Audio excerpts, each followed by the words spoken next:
Okay.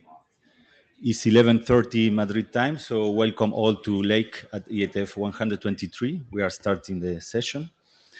We don't have much time to spare, so I'm gonna be brief. Well, this is a note well, respect each other. By participating here, you agree to being recorded. Note really well. If you are, you see some harassment, please, it's not allowed, so say so to the appropriate bodies and to us. So if you didn't do so, please flash the QR code or join the Miteco to be, it's the blue sheet. Yes, and remote participant, take care of your audio interfaces. Here you have the agenda, Miteco for remote participation and minutes. I want to thank to Marco and Giovanni for being the note takers, but everyone else is also welcome to join to help. The more the merrier. What else? This is the current status of the working group. We have 5 out of the documents who got recent updates just before this IETF. All will be presented today. We got 5 new individual drafts that will be all discussed at this meeting, 4 of which are about post-quantum related topics. And also there was an interoperability test of the IETF Lake EDOC PSK during the hackathon last weekend. What else? So here is the very packed agenda. This is my first chair in person, so okay, I'm trying to keep the time. So I think we have just 1 minute that may be very useful. So please, Shushan, come to the stage to present. Just maybe before that, does anyone want to bash this agenda?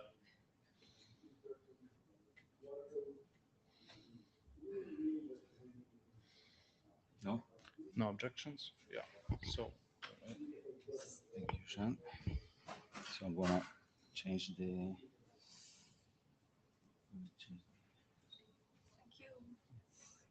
Remote attestation.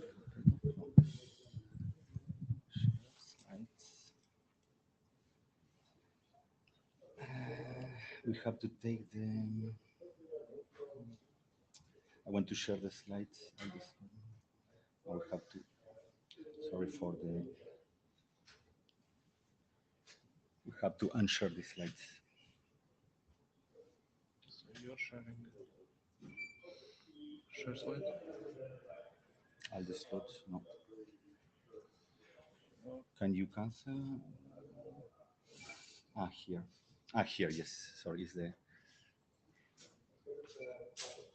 Very sorry for the. Slides.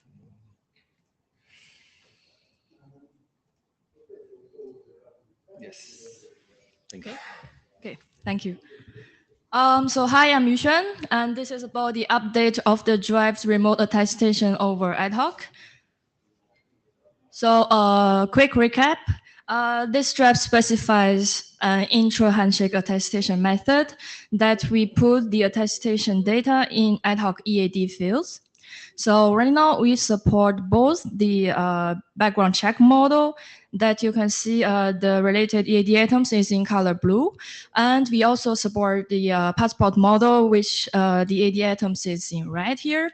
And also we now have both the unilateral attestation and mutual attestation defined in the draft. Okay, then for since the last IETF, we continued on addressing the comments from the working group, and now we have 8 issues closed in total, and we still have 2 issues remaining open that are continuous attestation and combined the Lake OS and Lake RA. So first issue that's solved is that we added a new section for the verifier, because previously we didn't have it because like usually the ad hoc session is between the attester and the relying party. But from the attestation side, verifier is quite an important role, and also this has been first mentioned by Usama. So according to his comments, we now have a new section for describing how verifier can process the messages from the ad hoc parties. So we have two subsections. One is the how verifier processes in the background check model, and another section for the passport model. So typically for the background check model, when the verifier receives the attestation proposal from the relying party, it needs to generate nonce and also select supported evidence types, and then sends these as input materials for the relying party to generate the attestation request. And then when the verifier receives the evidence from the relying party, we give an example when the evidence is cozy sign one structured EAT token. So we detailed the steps to follow for the evidence evaluation. And then for the passport model, if the attestation sends an attestation result that was previously generated by the verifier and still is valid, there's no need for verifier to do any real-time processing. But if the relying party firstly generates a nonce to require a real-time attestation, then there's a need for the attestation and the verifier to have a real-time attestation. So in this case, the verifier needs to generate an attestation result that is formatted as an EAT token format. Okay, so next issue is that we deleted our error handling section because previously this section defines an ad hoc error that in case the attestation process is finished, but the attestation result is failed. But actually this is not the case because, for example, as defined in the document EAT, entity attestation token document, they define like failed like is only one of the attestation results. So for example, for their attestation results, they have either success, failure, not run, or absent. So right now, instead of defining an ad hoc error, we now defines the following, the AD items as critical that are attestation proposal, attestation requires, and evidence. Yeah, so right now these AD items, we define it as critical. And then these are the issues for clarifications and editorials. So first, that I remember that were based on Marco's comments. Yeah, so we explained all the possible instantiations in our instantiation section because we said in the draft that we focus on the following two cases where we have the IoT devices as the attester performs in the background check model and with ad hoc forward message flow, and another instantiation is the network service as the attester performs in the passport model and with ad hoc forward message flow. And now we also explain all the other possible instantiations, and we explain that the reason that we don't focus on them is because in case the IoT devices performs in the passport model or the network service performs in the background check model, will require the IoT devices to maintain multiple connections and also complex computations, which will exceed the capabilities of the IoT devices. And then for the next one is the EAD label value settings. So right now in our draft, we define the same EAD label value for attestation proposal, attestation request, and evidence. And also and these are the EAD items in the background check model. And also another same EAD label value for the EAD items result proposal, result request, and result, which are for the passport model. So the reason we have the same value for this is because these EAD items can only appear in a fixed sequential order. So right now we add this explanation in our draft. And then these are actually the issues that I have presented in the last interim meeting. But here I just also quickly mention it just in case if people were not in the previous interim meeting. Okay, so this the issue is for reducing the section hierarchy depths. So right now we also make all the EAD items visible in the table of contents, which like to simplify for the readers. And then the next issues, we added the support for nonce in the result request, just in case the relying party needs to send of nonce to guarantee the attestation result freshness. So right now we also add a field that is optional, a field nonce in the result request. Okay, so I think that's all the updates for the draft. Yes, yep. So thank you. And if any questions and feedback. Okay, thank you. There is any question on the meeting? Don't forget to join the virtual queue.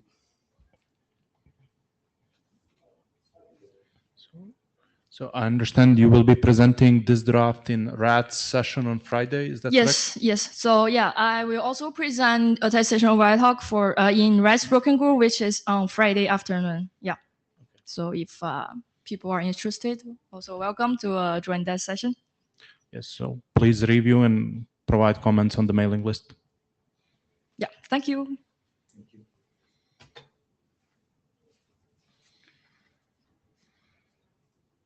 So next presenter will be Elsa Lopez.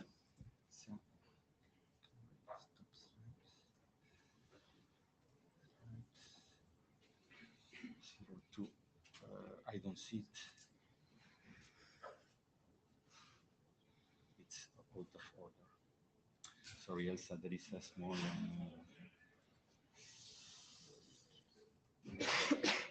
there is a slight... under 3... It's not uploaded. 5, 4. We are missing the slides. Should I send them again? Can you try to... Yeah, because we had it, but now we don't... They're in the data tracker, so they're not just uploaded to me. Ah. Yeah, I see. Now the...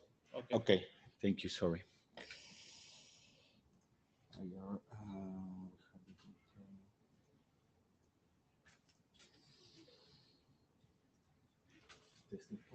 when you're ready. Okay. Hello, everyone. My name is Elsa, and I'll be presenting the updates on the draft ad hoc with pre-shared key authentication. So the main changes that have been made are, well, updates to mitigate reflection attacks and to enable resumption, and some changes in the terminology regarding the ID cred PSK, and cred PSK, which have now changed a bit, and I will talk a bit more. I will talk about this later. So first of all, regarding the credentials, in the actual specification, in the current specification, the following are defined. So we have a cred PSK, which is the credential containing the information. We have the PSK, which is the raw value, and the ID cred PSK, which is an identifier that allows to retrieve information of the PSK. Now, there are some problems regarding these definitions, and first and most importantly, it's that this format does not prevent selfie attacks because there's no identity bind to the keys. And also in the current specification, in some of the key derivation schedule, it was not clear when to use the full credential, for example, in the transcript hash, or when to use only the raw key value, the PSK, for example, in one of the pseudo-random keys. So the proposed solution was to define two credentials, similar to how it's done in the ad hoc RFC. So we have cred I and cred R, which contain the same symmetric key, the PSK, and then there's one single identifier, which is the ID cred PSK. And yeah, it is recommended that this ID cred PSK uniquely identifies the corresponding key value. So we will have two credentials which are linked to the identity of each of the peers, and both of them have the same key value. Therefore, we needed to update some of the functions. So the PRK for E3M, before in the current specification, the input keying material was said to be the cred PSK. Well, this is incorrect because it's only the key value, so it's PSK. Then the transcript hash for it contained the cred PSK. Now this will change to cred I, cred R in that order. And the external AAD in the ciphertext 3B. Similarly, it contained the cred PSK, and now this will change to be cred I, cred R.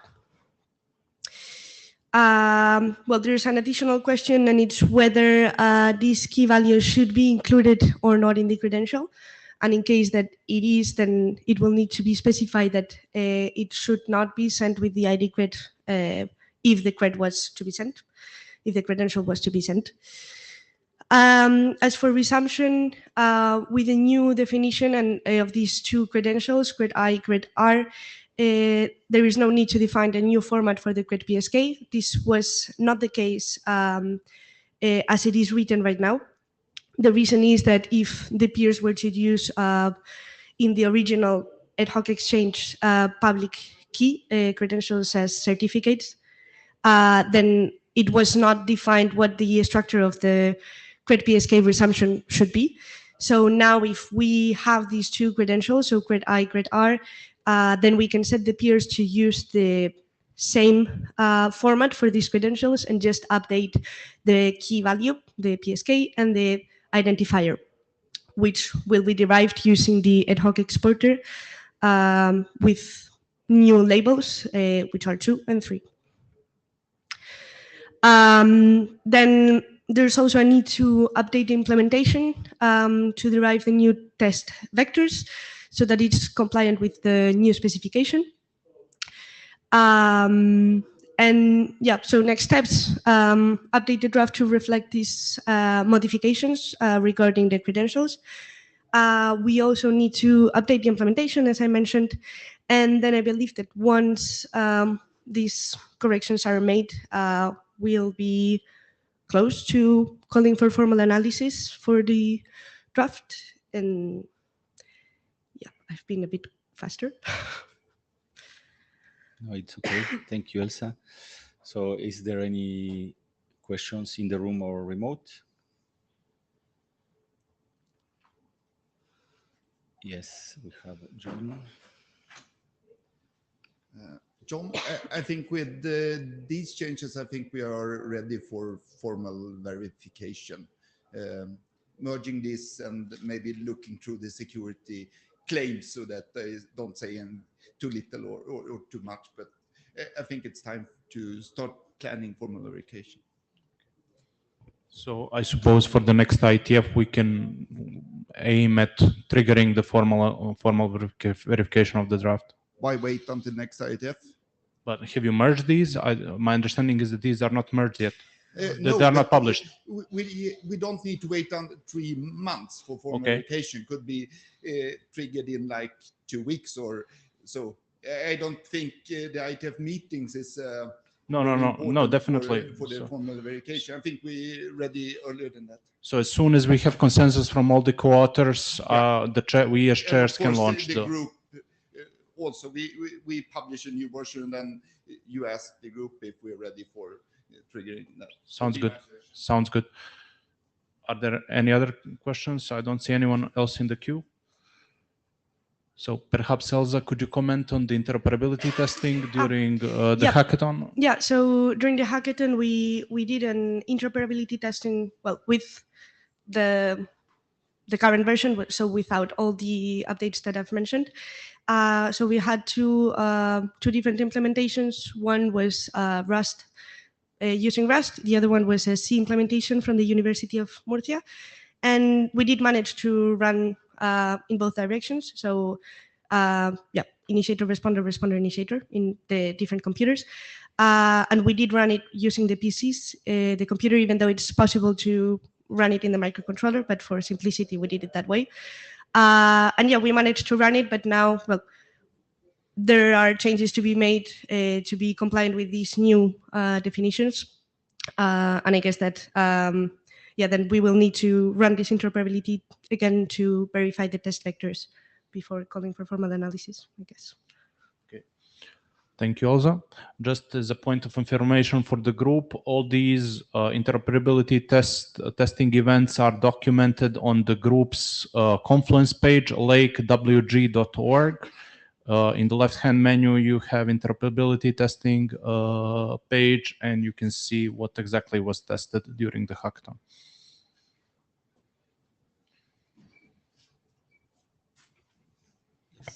Thank you, Malisha. Thank you, Elsa. So next presenter, Giovanni.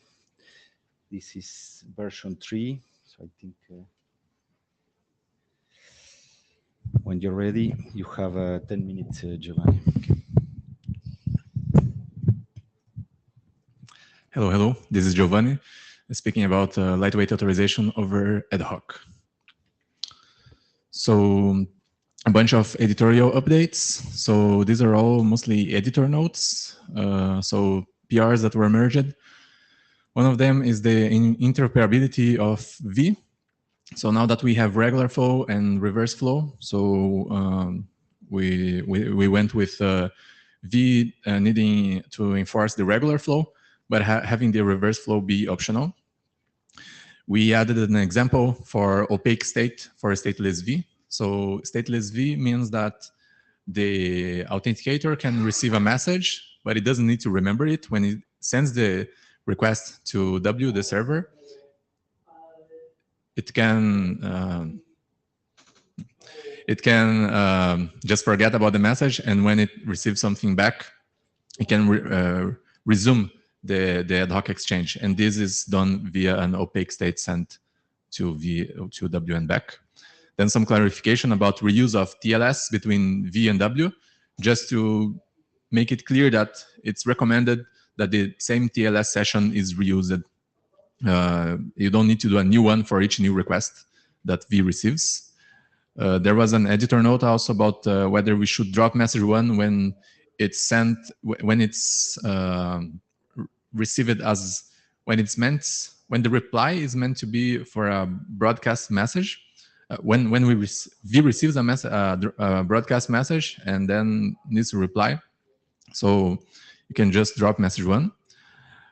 Some more context added for external EAD in voucher info. I think this would be good to have some review of the co-authors. It's been merged already, but maybe it may need some change. Some updates to the acknowledgements.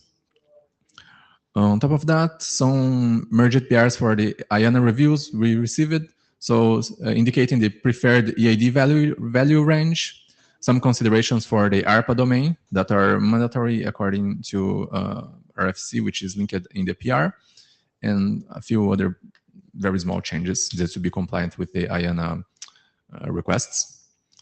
And now some open issues that require a bit more of discussion. So one of them is the open use case about, it was proposed as being in an identity protection service. So, but the general case is that Ella is proposed as a lightweight authorization system over ad hoc, but it can also be seen as a way of augmenting ad hoc, where you have this three-party interplay of device, authenticator, and server, or U, V, and W. And maybe there are more use cases where this can be useful, and sometimes a voucher is not needed. There is a detail on the issue, but for example, sometimes W just wants to help U and V establish trust, and the proposal is that it can be more generic. So in practice, it means that the voucher can be optional. So that's what we plan to do for the next version of the draft. It's simple. There was also a discussion about whether the keys of V and W could be the same. And there are some use cases where V and W could be co-located. But, and for example, this would allow some encrypted client hello to be broadcast by a IoT device, and then it can be received by a V. And if this V can also act as W, it could, if the decryption works, then it can do something, basically. This is the specific use case. The issue with this is that the way that the draft describes now, the reuse of ad hoc, there may be a reuse of the salt in the, or a reuse of some parameters when using the same key V and W in the protocol. And it's not that the document necessarily encourages that these use cases be used, but if people decide to use them for those use cases, we think it's a good thing to have it be prepared. So if we can, for example, if we can have the salt, make sure the salt is not reused or is not empty, it can be a good thing. So this is the state of the discussion. The exact proposal is still to be defined. And there is a recent open discussion about supporting for post-quantum algorithms, surface suites actually. And basically, I think there will be a next presentation after me. speaking about the cipher suites. And the idea is to make Ella already compatible with this. Joran sent a proposal, and it's actually simple enough for Ella. We only need to add an optional key EM ciphertext element to the EAD fields. And also G and W can either be a DH public key or a CAM encapsulation key. And this should be enough from the point of view of Ella. So these are the open issues. Then on the implementation status, we have, just as a recap, we have it implemented on version 1 and evaluated on constrained devices. Now we are at version 5. We plan to update it once the draft stabilizes. And we are looking forward to more implementations so that we can do interoperability tests. So if anyone is looking forward to implement, or maybe to implement W, we can already do interoperability. So let me know. So yeah, next steps is to solve these open issues. All of them have a plan on how to proceed.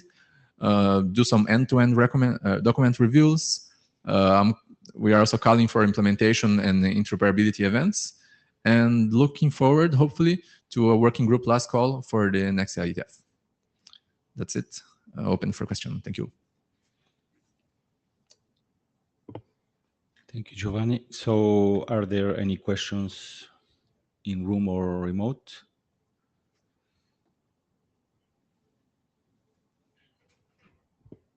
No. So you want to go working group last call for next IETF? Do you need more reviews maybe, or? Yeah, that could be good. Yes. So maybe we will. Maybe after we merge the last issues, Okay. then maybe I can send an email or something. We will launch a call on the mailing list for reviews. Yeah. Okay. If Christian is volunteering for a review in chat, so that's great. Perhaps, yeah, let's keep the discussion open on the GitHub and then plan for a working group last call in Montreal. Great. Yeah. Okay. Yeah. So Thank you. Thank you, Giovanni. So next one is Marco. Marco, you have 3 presentations, 7, 8, 5. I'll try to save time. Yeah. It's 20 minutes total, but I will, yeah, it's 3 different. So we are in 4. Yes. It's implementation considerations. You're, okay. I think it's this one. Yes. Okay, thank you. Hi, this is Marco. Wait, now you have the control. Yes, well, thanks again. This is Marco. This first presentation is an update on the implementation consideration document. So as a recap, it's intended to be.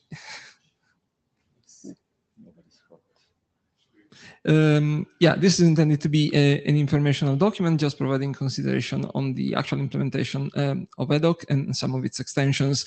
It started because these details were intentionally left out from the main EDOC RFC as too specific and close really to the implementation level. They started, and over time it built to cover mostly 4 topics: the handling of sessions of key material that got invalid, trust policies to learn on the fly yet unknown credentials of the other peer during the EDOC execution that boiled down to 2 policies only in the end. The most interesting part, I think, the branching out processing of incoming messages, especially when it comes to message 2 and 3, as to also the processing of their EAD items and credentials they carry. And then some content that was taken in from an old version of core document RFC on guidelines for using EDOC over COAP, also with Blockwise. Other than a general discussion on implementation points, it also considers 2 particular cases as the EDOC underscore profile in ACE and ELA for additional more detailed considerations. Okay, since the last version, other than editorial improvements, I noted it was better to express a particular cluster of sentences about authentication credentials, to say not of the other peer, but associated with the other peer. And that's, I think, a clearer way to cover not only the original intended asymmetric authentication credentials, but also PSKs. On the trust policies, it was mostly an advanced editorial improvement, I hope, on the no learning trust policy, giving minor clarifications, but mostly reshuffling the content to be clearer. So setting down, first of all, the common ground, and then expanding on more detailed add-ons on the two particular casing points. So again, the Oscar profile of the EDOC and Oscar profile of ACE. And ELA into dedicated subsections. I think it reads better now. Right. When it comes to the processing of messages, the most complicated ones to process, of course, were message 2 and 3, and that is still the case, of course. Honestly, as an effort of imagination, I can foresee that maybe in the future we might see a more complicated processing of message 1 in some particular cases. And a case in point I can imagine is an extension of the EDOC and OSCAR profile in ACE currently under development to cover also EDOC PSK. And in that case, long story short, I can imagine CRED-I somehow transported in an EAD item in message 1, wrapped into an encrypted access token. That would mean a more complicated processing of message 1 than it is now. I didn't want to overload the document body. So in the section about message 1, I actually left just a short note. And then I added an appendix when I described how I imagined that generalized processing would look like, also with a diagram to give a graphical idea. But yeah, it doesn't impact too much, the document body at least. Then I ended up finally properly on the security considerations, other than inheriting obvious ones from related documents. I also elaborated a bit more on EDOC extensions that we know about today and some detail on EAD items. And I also added a subsection still in the security consideration pointing to the existence and importance of using tools for verifying the correctness of implementation. And I'm pointed to a publication related to a particular tool specialized for fast testing EDOC implementation that was also used against my implementation. That's just one case in point. It's otherwise important in general to rely on these tools to find and fix errors that can have otherwise a bad impact on performance, correctness of the protocols, and end up in bugs and security vulnerabilities. But that's why it looked to have it in the security considerations, in fact. So as an author and editor, I don't know what else to add myself to this document. I would like to see and to get more input and consideration from other implementers on their implementations. I thought, Giovanni, considering the status of the implementation of ELA, maybe there's something more to say than what I wrote myself in section 3.3.2 about ELA. Maybe there's something to say on the remote attestation extension. So for other implementers, please review in general and check if you want to add anything in the short sections that are there already for these extensions, or if you want to add one more. I don't think there's anything more special to say on PSK, but Elsa, please have a look. Modulo that, from my point of view, this should be done and considerable for working group last call. Okay, thank you, Marco. Any comments in room or remote? Yes, Giovanni. Yes, I can do a review of the document, especially focusing on the ELA handling. Yes. Thank you. Okay, thank you. So you want to do one more quick round and then do working group last call, or you will prefer to? If there's going to be comments and input, yeah, let's go for another round. It's okay. And ideally, okay, we updated the milestone. I don't remember, but okay, we're gonna do one more round. That was updated for shipping to the ASG next year. So in case I think we'll be still very early on time. Yes. Okay. Christian, I like to review this. Christian on the chat, I review this too, but I can do that in a working room last call too. Okay, so he can. Thanks, Christian. Yeah, for my case, it makes sense to make the comments maybe after the draft is updated, because I have to update the implementation. So. Okay, we will follow up on the mailing list. Thank you, Marco. And thanks a lot. Next talk is Marco. Yes, sorry, there is some buttons to click. Nice number 5. Yes. Okay, thank you. And this is an update on the Lake App Profiles draft. Now you have. Right.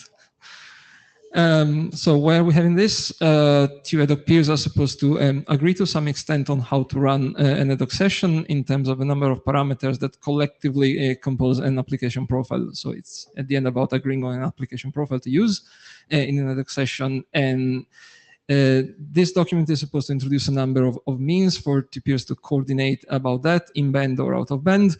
And you can use and possibly combine two different philosophies here. The a la carte philosophy, where you distribute and advertise individual ad hoc features to use in an ad hoc session, or instead the set menu approach, where you point to a predefined, prepackaged ad hoc application profile that is even registered in a registry we are setting up and can be identified by an integer identifier. Now, on where this advertisement can happen, we have a number of different venues. One relies on plain storing and retrieving from whatever repository or resources available for that, relying on a canonical representation of an application profile as a CBOR map with a particular namespace. But we can also use target attributes in web linking. Thinking of in-band during an ad hoc session, we have a new EAD item or a new error code if that happens in an ad hoc error message. And just introduced in this draft with a lot of exchanges about that, also with Christian and Martine, using also DNS through new SVCB params keys. Okay, since last version, I finally looked closely on all feedback from Michael Richardson. Thanks again. You actually had the point. It helped to move up a section that was late in the document, section 2, defining that canonical representation in CBOR, and it actually reads better if that is stated up front, and then the rest follows, partly building on that too. Some of the following points were also discussed already at the interim meeting in May, and I basically followed up and added those to the draft. On the section 5.1 and 5.2, defining the EAD item and new error code for ad hoc, there was more to say in terms of error handling, and now it's defined here. So there are some situations that are really more delicate and serious. It's just better to abort the session in case of non-compliance of encoding and semantics, for example. In other situations, instead, it's just fine to simply ignore what makes the sense. There was also a mistake in the encoding of error info when using the error message with the new error code. That's now fixed to be compliant with the intended encoding of EAD value in the first place that we are using in the EAD item. And now they're really the same. They really have the same format. I mentioned also during the interim that a lot of what is happening here is building on a namespace of another CBOR data item defined in an ACE document, the ad hoc underscore profile that I mentioned before. Something happened in that document and is just automatically inherited here. There's essentially an object defined in the ACE document that you can just call ACE object here, and it's used here to basically to enforce the a la carte approach. And then there's a different lake object that is defined here and used here, and it's essentially to enforce the set menu approach. But they both use the same namespace of parameters, just with different inclusion rules, basically. Most important, what happened in that namespace in the ACE document and was inherited here, those parameters in the namespace were partitioned into two sets, prescriptive as saying the way things have to happen. In an ad hoc session, for example, the use of message 4 is required, or non-prescriptive. So that's just for information. I'm telling you what is possible to do here is not even necessarily exhaustive. On the lake object that I define here, the scope should be a bit clearer now. And also following a discussion in the interim meeting, we are forbidding in this object the presence of the parameter trust anchors, not because it's not pertinent, it's 100% pertinent. But because including that here just create other problems. The moment that credential expires or is invalidated, that essentially forces to retire the application profile and to create another one which is essentially identical. It's just a way. But this does not prevent to advertise trust anchors in band in the AD item as we want to do. That's possible relying on the a la carte approach instead, so using the ACE object. We have also clarified what it means in the lake object to use a non-prescriptive parameter that is Boolean. It's essentially an indication of expected support or of optional support instead. On the parameter appprof defined in this document, we are clarifying what it means to use it in the context of the ACE draft, that it is inheriting this parameter from here instead. And it's mostly about what parameters can be included together with that if it's present, with what meaning and with what restrictions in order to avoid expressing something that is inconsistent. So you don't want to say collectively that using message 4 is required, but it's also not. And we have enforced a number of simple rules to ensure that by construction, you cannot build something that is intrinsically contradictory. And this comes back also in the revision that we made of the the EAD item value used here, where you can have individually or combine together the a la carte or the set menu approach. The EAD item has been revised to be critical in use. First of all, it's just more robust. And you can, again, enforce individually or combine the a la carte or the set menu approach in the EAD value. And in a way, essentially identical to what I showed in the previous slide, now we also have here rules to be sure that by construction, you cannot build something that is intrinsically inconsistent. You cannot say this is required and the opposite is required too. Right, on the new venue of advertisement, DNS, it boiled down to defining two new SVC param keys, ad hoc path and ad hoc approf. Something similar was happening in parallel in a core document, core transport indication. I coordinated with the authors. After some discussion, we concluded it was better to have it here since all the parameters and their meanings were defining here already. And during discussion with the hackathon with Martina, I also got very good feedback on how to improve this. This now is covering only the so-called wire format expected by designated experts in this space. We also need to clarify the presentation format to be used, for example, for human readable reasons or to prepare files to configure resolvers. So I'm on it, and thanks a million, Martina, for that feedback. So we have to improve, as I mentioned, that section on SVCB on a number of points. I would like to provide examples of how these things are practically encoded on the wire in some most appropriate diagnostic notation, add more security consideration. I didn't have time to work on yet another point that was mentioned in the interim meeting on having an EAD item that the initiator can use to absolutely request from the responder information about this application profiles, or instead telling the responder, don't bother. I want to think better about that. Maybe there's a way to enforce exactly this behavior, just relying on the very same EAD item we have already, instead of defining yet another one. I think there's a way. I just want to think a bit more about it. That was the last one. Thank you, Marco. Just in time, but okay, we make room for question if there is any. No, here none. So, there is a comment on the Christian on the chat. I agree that they should work with the existing EAD item, even when used on item 1. Thanks. I'll work on it. Last one, I guess. So with that, I think we conclude, unless there are any other comments, I think we conclude all the adopted documents, and we switch to the part of the meeting where we will be discussing individual submissions. So the first one is draft by Marco.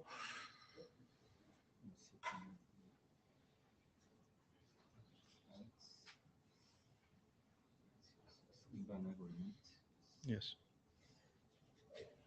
So Marco, the floor is yours. Thank you again. Yeah, this is a new document from me, Ricard, and Elsa. It's just an early proposal. It's not supposed to live exactly in this document. We'll see more on that later. Maybe I don't have control. No worries. Thanks. Yeah, all right. To recap, once completing an EDOC session, or at least once a peer has PRK out, a peer can use a PRK exporter to derive well, application keys or other material with a well-defined interface. And the most relevant arguments are the exporter label, identifying essentially what is supposed to be derived, and length as the size in bytes of the intended output. This is used already in a number of cases, from the original EDOC RFC to derive the score master secret and salt, in EDOC PSK for the resumption pre-share key and the identifier of that pre-share key. I think also in EDOC EAP, but with very fixed, well-established output lengths.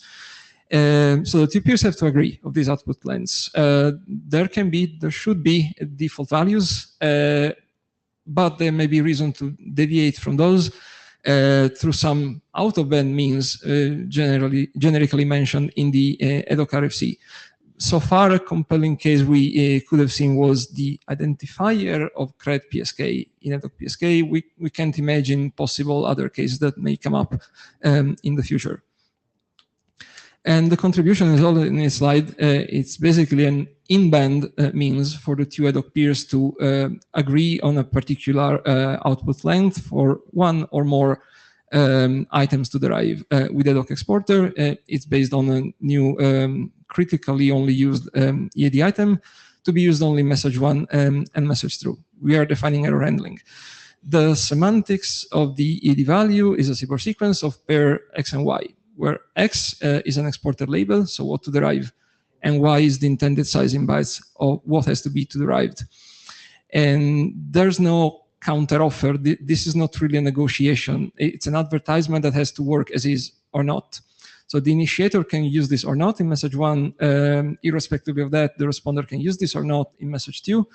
If something is said about an exporter label in message one, the responder cannot say anything more about that same thing again in message two. So there is no counter offer.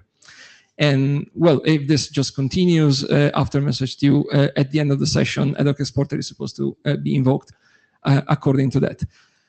This is it. Then the obvious question, why are you not doing that somehow in the previously presented draft? That's, of course, a possibility, and it can work. Yes, we were a bit skeptical at the beginning, and I'm not going through this wall of text, but if you have patience later, you can read that.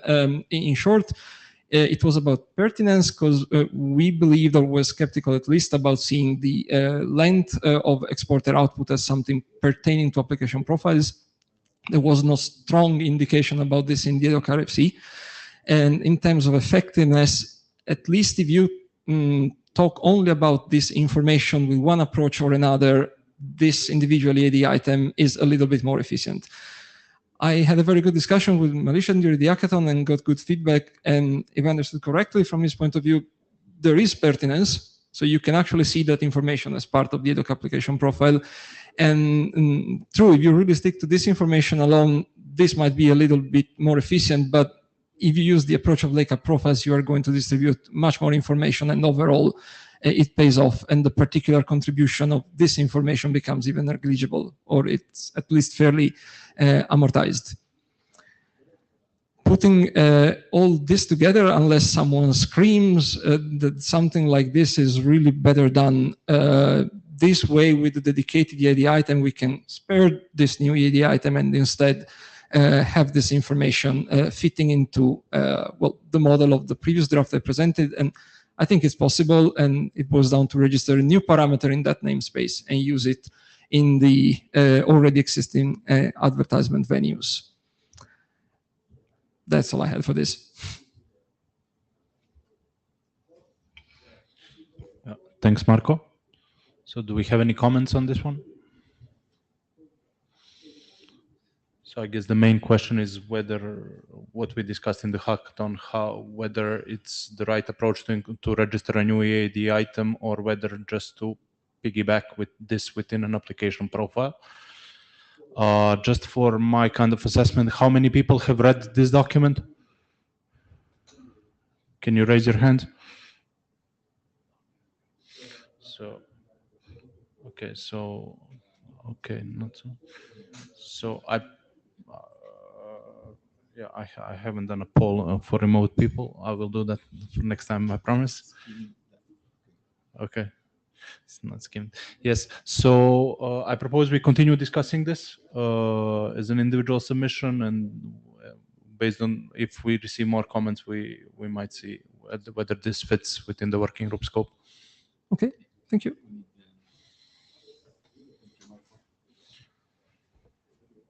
So yes, please read this draft. It's relatively short. So next, now we enter into the post-quantum part of the meeting.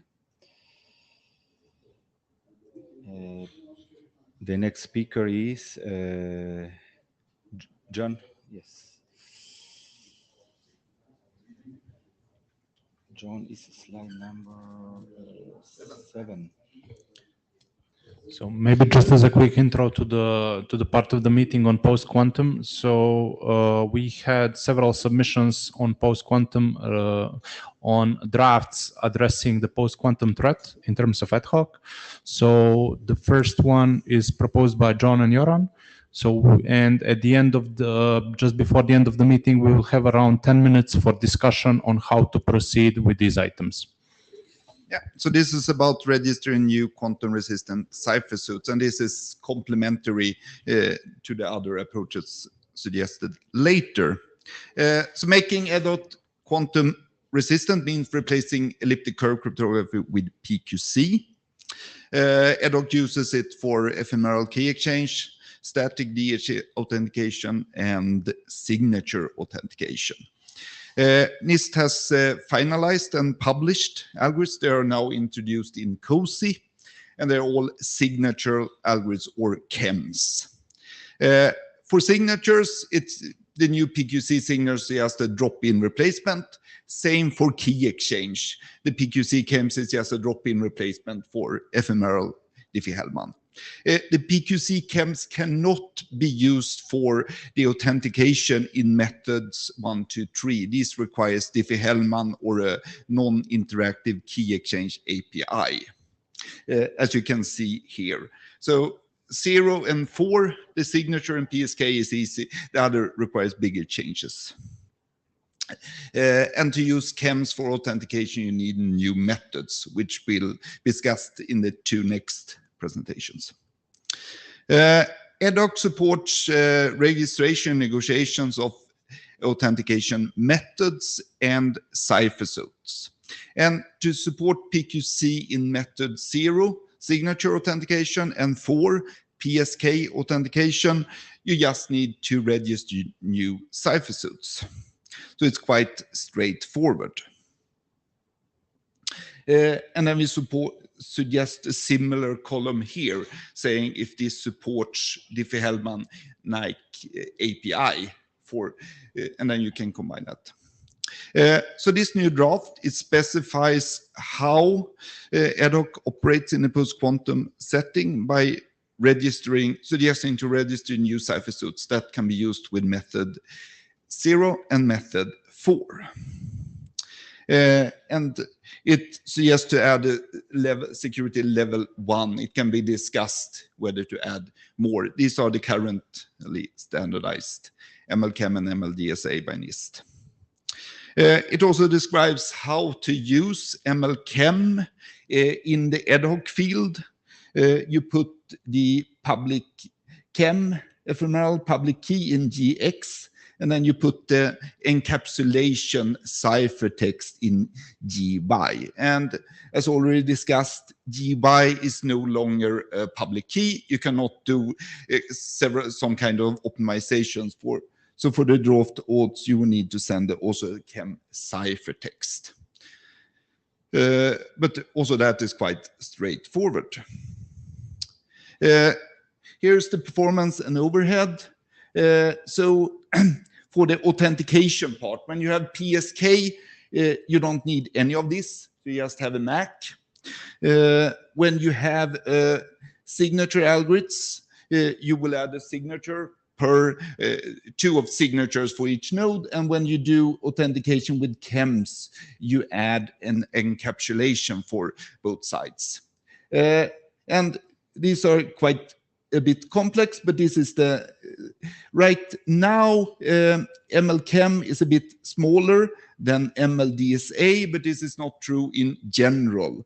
NIST is planning to standardize more signature algorithms. FNDSA is already decided. And I think it's quite likely that NIST will standardize multivariate signatures with very small signatures. So I would say probably this is the future most promising PQC setting for ad hoc. And there's also a trade-off how large public keys you need to say, but this you don't need to send for the authentication.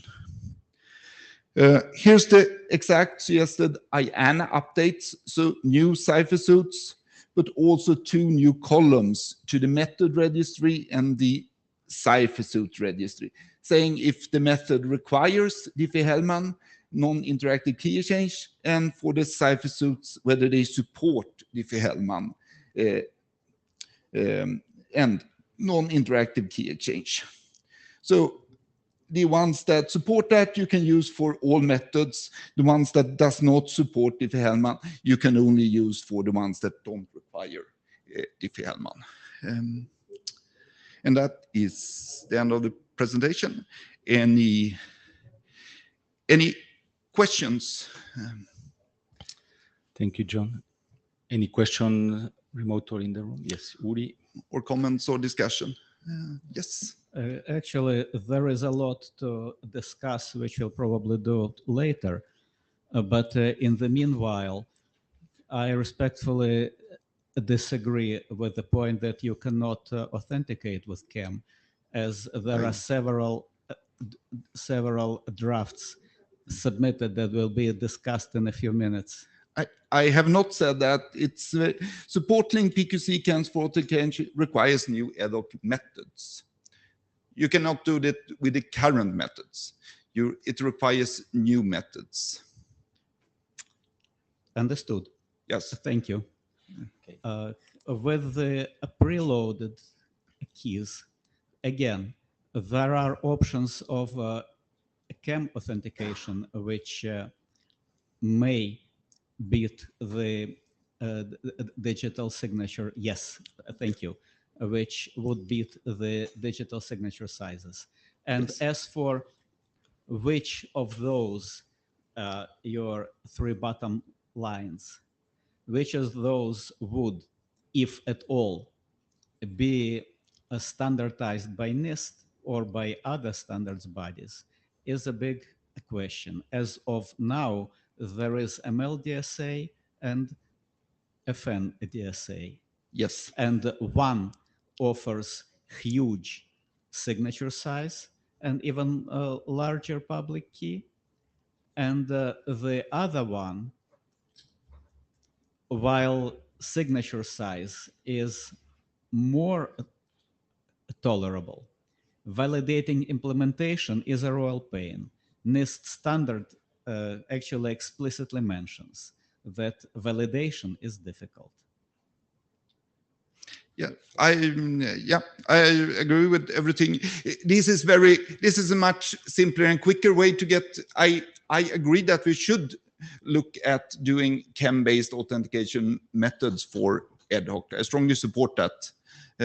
I think it would be good to have both, but they are very orthogonal. This is registering cipher suits for the existing methods. The other would be new methods. Fully agree. Okay. Queen Dang on the queue. Yes. I'm Queen Dang at NIST. I just have a clarified question. Could you go to the previous slide? One more slide, the one with the table. Okay. That table or the last slide with both tables. Yeah. I just couldn't see the. Please use the mic. Could you use the mic? So for the number one, for the number one, we have AES CCM -16-128-138. So my guess was that you say that the tag is 96 bits, or what have like I think this 128-bit tag, I would guess, I think this is the 64 byte tag. So I think the idea here was to only go with 128-bit tags as the signatures are so big anyway. Okay, so it has like 3 numbers, so I'm kind of confused. I don't know what the number means. Yeah, you have to complain to. So ad hoc uses COSI algorithms. So these are the COSI name. One is the key size, one is the tag size, and I guess I don't know. but it's the same. They were already used here previously. These are registered COSI. Okay, and then the same appearance, similar appearances at the end of that line, it has 16, 64, 128. So I'm really confused. Yeah, this is a 64-byte tag for the application protocol, which would likely be OSCORE. I believe you mean 64-bit. 64-bit, yeah. Okay, understood. Yeah. And then, this is not my fault, this confusion, but I think it's very good we should definitely have a follow-up discussion. If we want to do this, which I think we should have a follow-up discussion how to construct these cipher suits that we register. Okay, and for the second one, it's a A256. What does that mean? That's AES? Or yeah, again, this is the Jose COSI naming for AES 256. I hate it as much as you do. It's very confusing, but that's the COSI, and that's AES 256 in GCN. All right, understood. And also, look like we do level 1, and what is your motivation for using the Shake 256 instead of like Shake 128, for example? Good. I think isn't that Shake 256 is anyway used in these? I think that was the motivation. Of course, you can use it. Yeah, of course. Nothing wrong with it. But I'm just curious what the motivation, because if somebody wants more efficiency, then they go for a Shake 128. Yeah, that can definitely be discussed. Okay. This was not how to exact the composition of this is not the main focus here. That should be discussed. To understand. I don't Yeah. have anything negative to say. I'm just trying to understand. Yeah, I don't think we have put too much thought into what's the optimal. I propose we move on to the next. Okay. Yep. And maybe in the final discussion we can come back to this. Thank you. Thank you, John. So sorry. Yes. Okay. Yes. Change slides. And next, yes, one moment that I will put everything. It's number 8.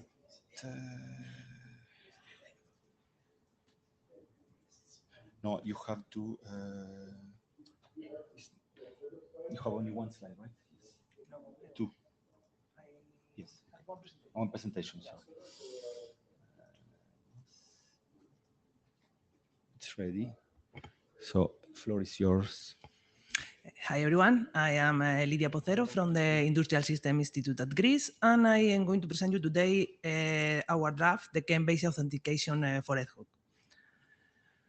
Well, first of all, just tell you that the before draft we already have implemented and benchmarking. I will be happy to share the results that is published in the mailing list, because it has a promising PQC signature, have some base.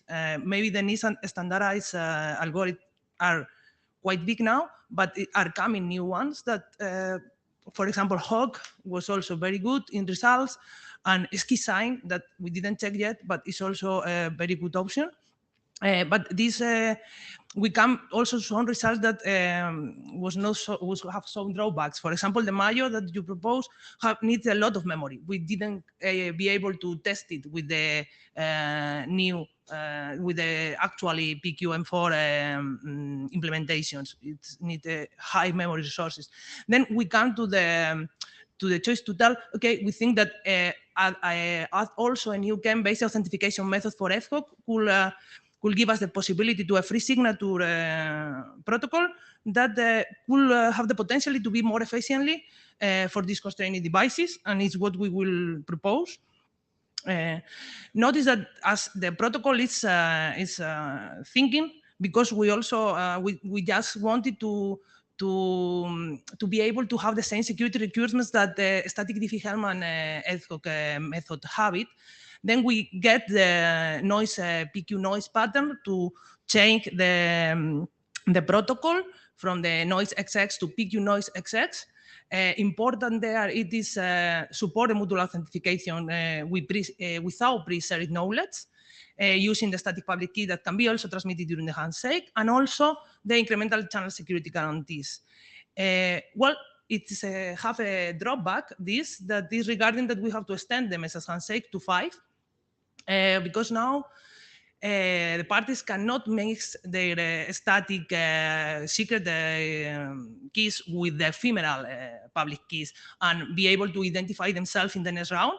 They need first to receive the ciphertext of their own key in order to be able to authenticate itself, and this need a new round that proves its identity. Well, we come to then 5 message protocol, and we use the KEM 3 times. Well, first time, it's the ephemeral KEM, that is just what John have explained before. In the change in the protocol has already been well described. I will not go to this. And then we have the KEM-based authentication that is basic on the static key pair that the responder have, that send it inside of the credential in message 2 in a form of X505 certificate or just as COSI key. And then the initiator is able to retrieve this key from the message 2 and compute the encapsulation and send back the ciphertext to the other party and calculate the series secret that now can be combined with the ephemeral series secret in a new pseudo-random key that can be used for both encrypt the message 3 and also will be used in the responder part for authentication itself.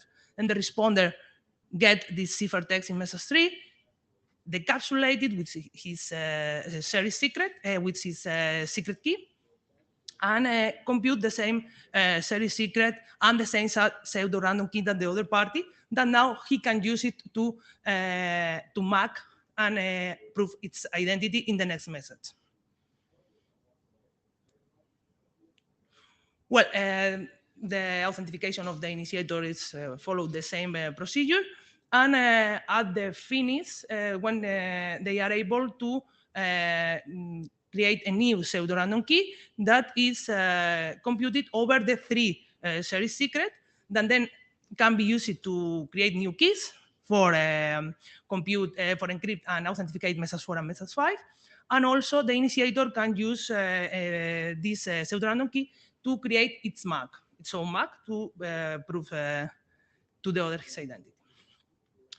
Well, here I just wanted, using the key schedule of ELSA, to point you out the difference of this method with the original ad hoc. Looking first, different is the change of series secret with the KEM series secret. We also need to adapt the transcript hash to the new message format. Now, the MACs cannot be included in message 2 and message 3 because at this point, the parties are not ready to identify themselves, don't have the possibility, and instead they are sent it in message 4 and message 5. Notice that also the MACs are adapted to not only include the credential, but also the latest transcript hash that it's available until the point to be sent it. And well, also now message 3 is not, it must be short because again, it cannot be authenticated at this point. Well, this additional message 4 and message 5 prove the possession of the final session key, ensure the mutual authentication by using the final key derived from the 3 series secret, and by including the MAC 2 and MAC 3, provide also credential binding because the MACs have the inside the credential that has been sent before, and also ensure all handshake integrity because include the latest transcript hash. Well, some ad hoc, the full security achievements are open handshake completion, achieve full forward secrecy, explicit mutual authentication, integrity and authenticity of the all handshake. But the credential bidding, also a potential misbinding attack, will not be detected until the handshake conclude. Then the same security precautions until completion as ad hoc should be taken. Well, some things to discuss, I think that they're important, is that the achieve identity protection against passive attack for the responders as ad hoc, and against active attack also for the initiator, because now the credentials are encrypted with the key combining both the responder static service secret and the ephemeral service secret. Then only the responder can decrypt it, but with a kind of weaker forward secrecy. And one point that I think should be discussed about this proposal is that both the season key and the key that is used to encrypt message 4 and message 5 are expanded from the same pseudo-random key and from the same transcript hash.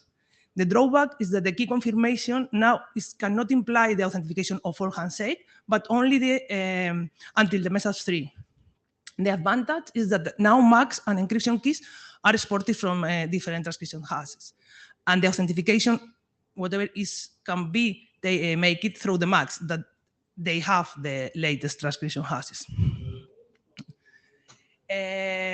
Well, just to tell here that we go from this version because we think that it's more compact and has less overhead, but we think that the formal verification of the protocol will give us some drawback, so will give us some direction if we need maybe other approach in which every use need to derive a new season key.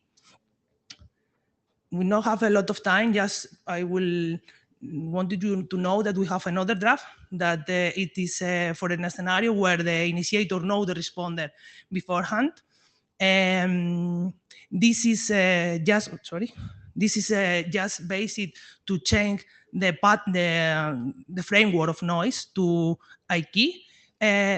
Then, because the initiator is able to send the ciphertext in the first message as well as its credential, we are able at the time of receive message 1, the responder, and at the time of receive message 2, the initiator, to derive the key that is combined of the 3 secret and then authenticate themselves in the next step and no need for extra message. With this solution, we also achieve identity protection against active attack for the initiator, because the credentials are encrypted with a key that is coming from the service secret of the responder, but this will not have forward secrecy because the ephemeral service secret is not yet there. And against active attack for the responder, because now the responder is sending its credential with a combination with the key that is combined the 3 secret. In this aspect, we think also we have to see, because the pseudo-random key is confirmed via message 2 and 3, then maybe we also reevaluate the need of message 4. In the proposal, we put it this message 4 because we think that by confirming the key possession, that we will prove all handshake, because in this key derivation includes the transcription hash for the latest one and also being the credential. And then for the first, we wanted to go with this that is more close to the original ad hoc, but we think that this aspect could be also rethinking together. I think that I'm finished, I think.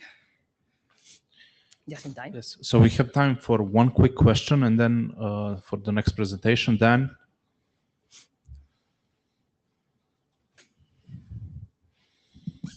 Thanks, Dan Harkins. So I notice you're trying to map the way that it used to be done with the static and ephemeral. So you're doing a lot of ML chems. My question is that you could put this down to basically just 2 messages.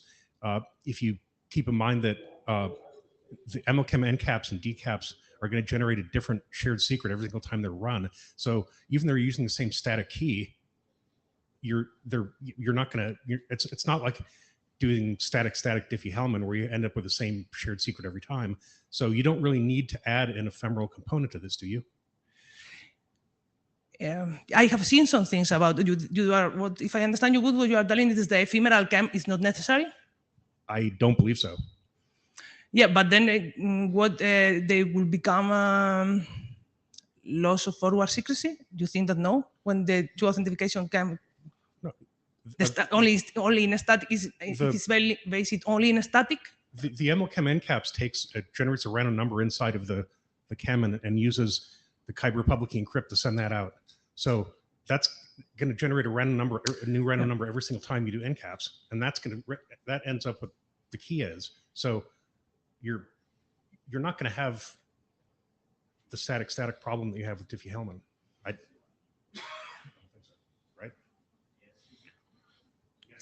So I I propose, because we have an important discussion coming up on the problems, on the scope of the problem, I propose we delay the discussion on the solution to the mailing list, if that's okay with everyone, in order to give the next presenter enough time to present their solution. And then we will open the floor for more general discussion. So thank you. Thank you. Thank you, Lydia.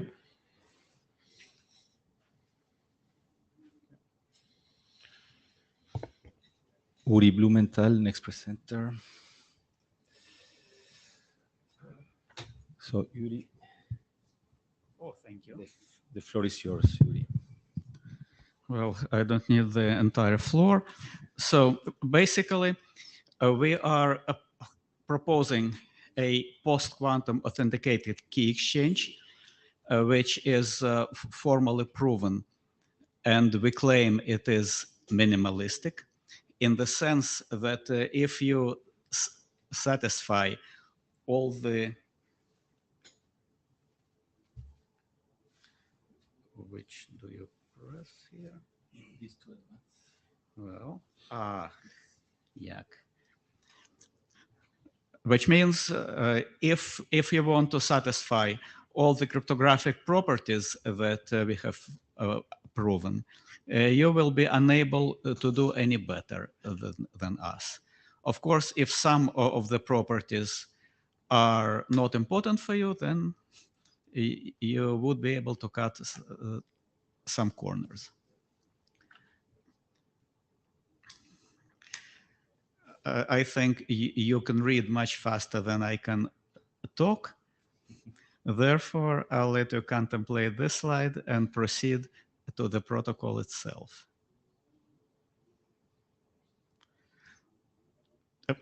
By the way, I assume the slides will be available to the audience. They are already available. Excellent. So the idea is very simple. First, you run the ephemeral chem to establish a secure channel. Then within this channel, you run two static chems to authenticate the peers. And you can optionally use a pre-shared symmetric secret to take care of potential active attackers. That matters for identity hiding. So finally, you compute your session master and key confirmation keys. You do key confirmation, and you are done. There are some differences between this approach and the one proposed before by Lydia. One is the formal proofs. Another, the way we hash the transcript. And again, those differences, the way we do it is required for the proofs.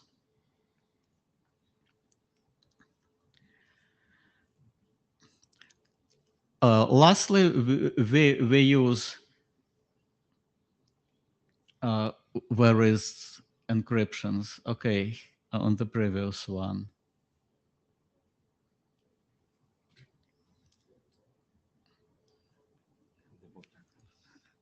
No matter.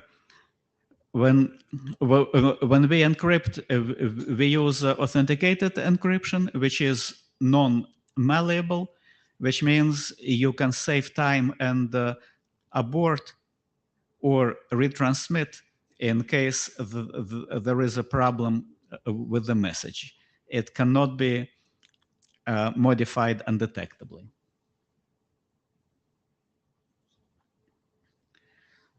This is how it could possibly be integrated into ad hoc.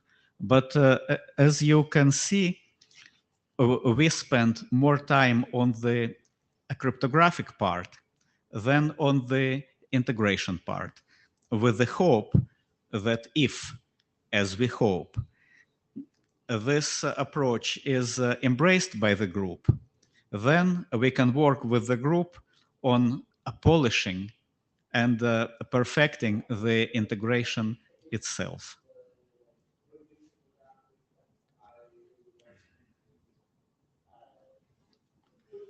A performance analysis, again, I don't need to read it.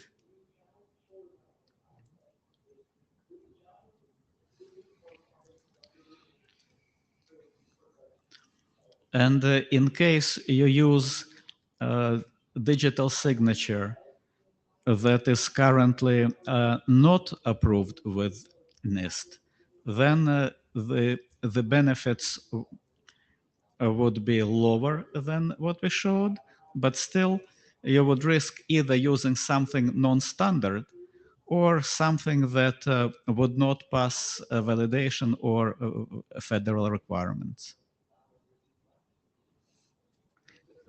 This approach will, by the way.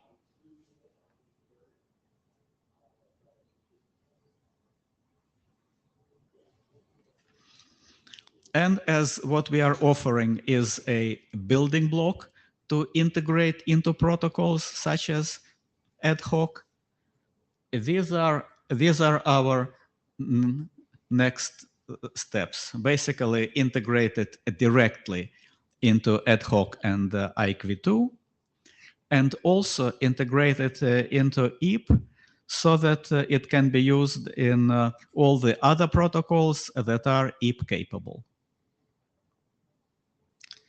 And I'm ready for questions, compliments, hopefully no blames. So before we jump into the problem scope of the discussion, are there any questions or clarification questions on the presentation by Uri?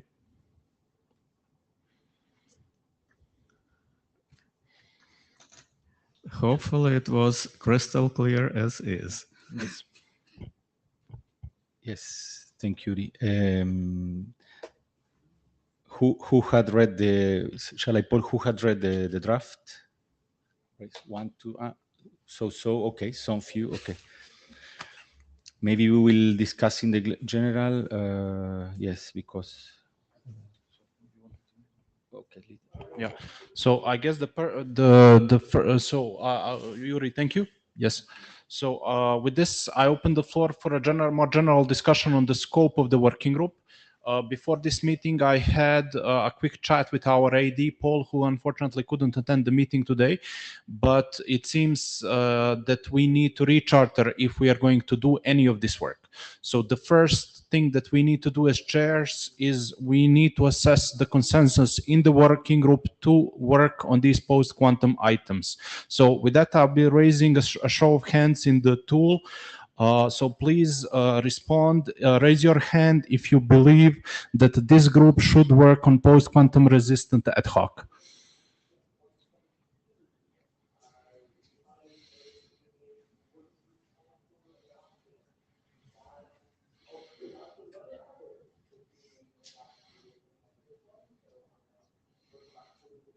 A question.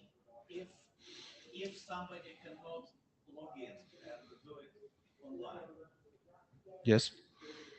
How can that voice be counted? You can state it in the mic. You just please state it at the mic, but it's noted. I think if the note takers can take this into account. Yeah. Thank you. So we have 22 yeses and 3 no opinions. So there seems to be an overwhelming majority of people who believe that the group should work on post-quantum resistant ad hoc. I stress post-quantum resistant ad hoc is a generic item. My next question would be, on the scope of this post-quantum resistant ad hoc. So are there any comments on what we should be working on exactly? We've seen presentations on the cipher suites, on CAM-based authentication method. Should we do one of these or both as a group?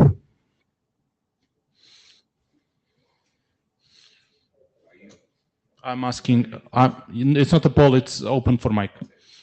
Could you please clarify what you mean by one or both? Do you mean both CAM-based, or do you mean either? So either or both. So there's John. Yeah, if the charter doesn't allow my presentation, like registering new cipher suits, I think we should recharter to add more general that we can work on registering new cipher suits. That surprised me that we cannot, that your PQC doesn't matter.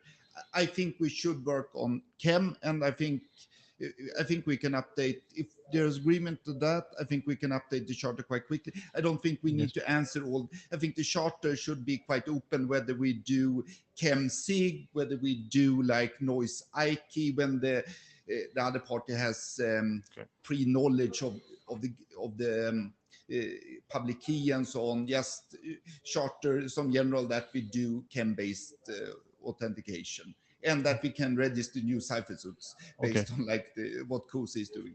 Okay, thank you, John. Other comments? So this. Yeah, Queen Dang. I think for the charter proposal, it would be nice if we include general language, like saying we look into post-quantum designs or proposals which can do key exchange and do digital signatures, and then let's see how people react to that. And then if that is the final adopted charter, then it depends on the proposals you will receive, and then the group would decide which one to adopt or work on. We don't have to make decision right now, and we should not try to really tie our hands up front. Okay, so that's duly noted. More comments? Yeah. Just one, the general to be able to register cipher suits. COSI is now discussing working on ASCON. We should also open up so we can register ASCON cipher suits in the future if we want to. Yeah. Okay, so we as chairs, we will open a thread on the mailing list on the new charter text. So we will take this opportunity to clean up the current charter a little bit, to generalize it, and to include these items that we've been discussing on the post-quantum thread today. That said, as a chair, we are in lightweight authenticated key exchange working group, and while registering new cipher suites or adding round trips seems to be needed, we also need to be thinking about solutions, more intelligent solutions on how we should avoid the transport of these keys and ciphertext over the wire in order to stick to our original mission of performing lightweight authenticated key exchange. So this is just a personal reflection of mine in terms of the current proposals. Uri? And fortunately, the answer to this very valid concern is pretty simple. In those use cases which allow preloading public keys, instead of exchanging public keys themselves, which tend to be large to extremely large, protocol can exchange references to those keys, which could be very small.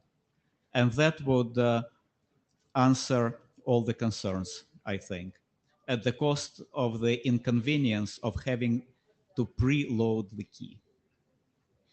Do we have any comment on that in the group? Yes. It's already supported, credential by reference. Thank you, John. Yeah, but the encrypted message is still large. But I think we have all to work together, and we have a lot of new draft, quite close to this meeting. So we still have some days ahead. So maybe we can all discuss offline. Yes. So there is Lydia that has a comment. So just before we close in quickly.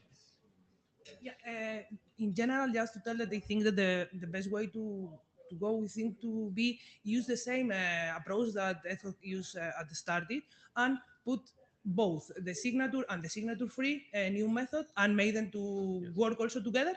And also, yes, regarding the ease of reduce the keys, yes, is this of the credential that already have Ethos, but also in some scenarios, these three methods that I propose could be generalized. I mean, for example, in the proposal of zero touch, if you change the roles, you don't lose generality to thinking that onboarding server have already the keys of the devices that are coming to connect it.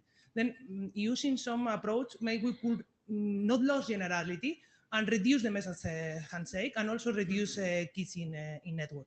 Yes, thank you. So in terms of this discussion on the charter, we won't go into those details as seems to be the consensus of the group.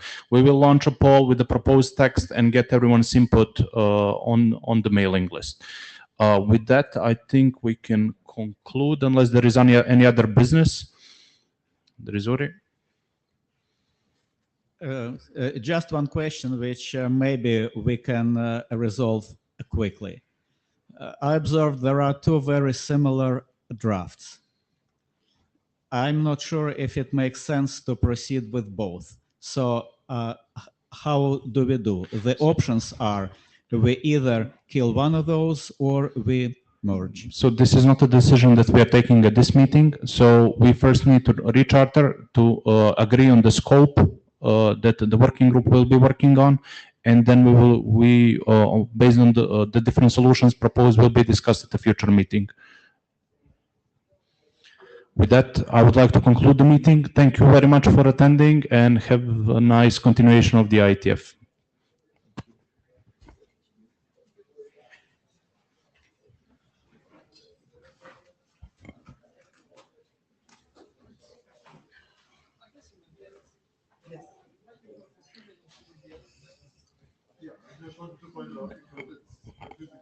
A big thanks to the note takers, Marco and Joanne, for note taking. This will be confirmed on the mailing list.